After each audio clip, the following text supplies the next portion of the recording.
তো এই মহাকাল টেম্পলটা হেঁটে না গিয়েও গাড়িতেও কিন্তু আসা যায়, সেটা শেয়ার করে দিই, আগের ভিডিওতে শেয়ার করা হয়নি। সেটা হলো তোমরা মহাকাল টেম্পলে কিন্তু গাড়িতেও আসতে পারো এবং ডিরেক্ট সেটা একদম মন্দিরের সামনেই ওঠাবে, পিছন সামনের একটা রাস্তা আছে। আর আমরা যে মহাকাল বাজার দিয়ে যেই রাস্তাটা দিয়ে ঢুকলাম এটা হলো পিছনের রাস্তা।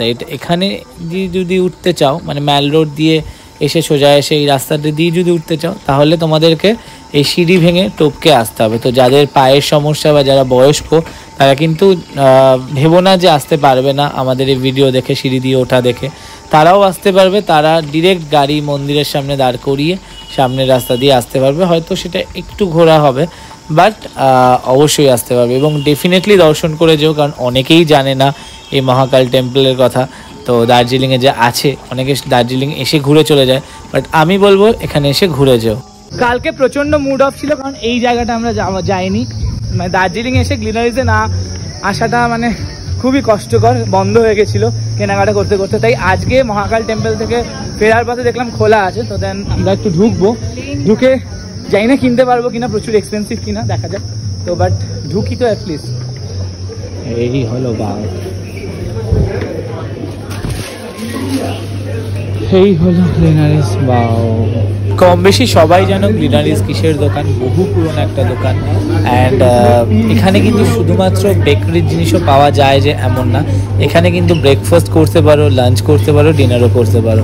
আমরা এই তিনটার মধ্যে কিছুই করিনি, আমরা একদম লাস্ট মোমেন্টে এসেছি কারণ একটা দেখলাম দোকানটা খোলা আছে ফেরার পথে এবং একটা কেক নিয়ে যাব বলে, কারণ সবাই গ্লিনারিজ করে বাট কেমন হয় এখানকার একটা তো টেস্ট করে দেখতেই হবে ডেফিনেটলি। তো এছাড়া কেক ছাড়াও অন্যান্য অনেক জিনিস পাওয়া যায় যেগুলো তোমরা নিতে পারো, বাট কেমন ভালো হবে আমার আইডিয়া নেই। লিপ বাম, আচ্ছা নেব। Plain cake, okay plain cake, fruit cake, exactly. Actually বাড়িতে নিয়ে যাবো বলে কিছু ঠিক করছিলাম, প্রথমে ভেবেছিলাম কিছু খেয়ে যাবো বাট তারপরে ভাবলাম যে না, একবার বাড়িতেই নিয়ে যাবো কারণ টাইম নেই। তো তাই দেখছি কি নেওয়া যেতে পারে, কনফিউশন হয়ে গেছিলো এত জিনিস দেখে। তো এই দেখো লাইনটা দেখো, এটা কিন্তু সেলফ সার্ভিস, মানে তোমার যা পছন্দ হবে তুমি নিয়ে তারপর বিলিং করিয়ে খেতে পারো বসে, বাট সেটার জন্য লাইন দিতে হয়েছে। আমাদের এতটা টাইম ছিল না বলে আমরা এইসব করিনি।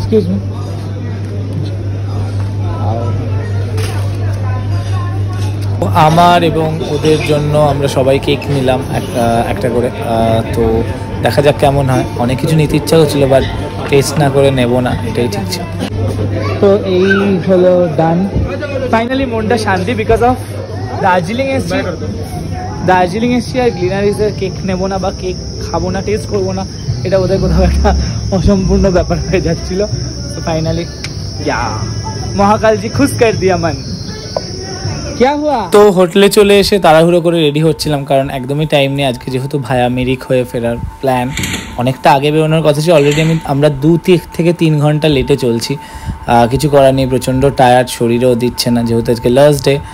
আর তো এইটা ছিল আমাদের ওয়াশরুম থেকে ভিউটা, ঠিক আছে। এত সুন্দর ভিউটা ছিল, আমি বাধ্য হয়ে ভিডিওটা করলাম। ওয়াশরুমে ফ্রেশ হওয়ার পর ভাবলাম যে এই ভিডিওটা নিতেই হবে। অ্যান্ড আমি স্নান করে রেডি হচ্ছিলাম, তখনই ভাবলাম যে না, এই ভিউটা নেওয়া দরকার। আর ওয়াশরুমটাও ভীষণ সুন্দর ছিল, তোমরা তো আগের দিন দেখেইছো ওয়াশরুমটা। তো আলটিমেট যদি বলো হোটেলের ফিডব্যাক, হোটেলটা ভীষণ ভালো, বাট ওই হোটেলের রাস্তাটা একটু গন্ডগোল, মানে বয়স্কদের জন্য একটু চাপের, কেননা সামনে গাড়ি খুব একটা সবসময় যাতায়াত পাবে না। রাস্তাটা এতটাই খারাপ যে গাড়ি ছাড়া খুব চাপ ওঠা নামা।